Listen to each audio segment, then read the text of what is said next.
Aktori i njohur Agron Llakaj në një studio televizive ka ndarë momentet më të vështira pas humbjes së bashkëshortes së tij Konstandinës, duke rrëfyer se për një kohë të gjatë humbi dëshirën për të jetuar. Ai u la amanete, por unë nuk pranova që të më jepte mua, tha ai. Në momentet e para nuk kupton se ku je. I kërkova vajzës t'i bënte grimin, i thash, mami meritonte të ikte si një nuse e bukur. Ne kemi qëndruar të dy aty duke qarë, duke i grimuar, edhe e përcollëm ashtu të bukur si qishte. Edhe pas asaj fillon gropa ime. Shumë ditë net nuk kam dashur të jetoj, doja t'i bashkohesha. Fëmijët më janë përgjëruar, por mungesa e saj nuk matet me asgjë, u shpreh ai. Llakaj u ndale dhe te lidhja e veçantë që e bashkoi me bashkëshorten e tij për vite me radhë, duke e përshkruar si më shumë se një dashuri bashkëshortore.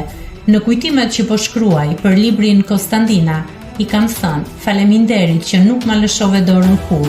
Ishim shok të vërtet, shok që ziheshim, shok që ecnim bashk.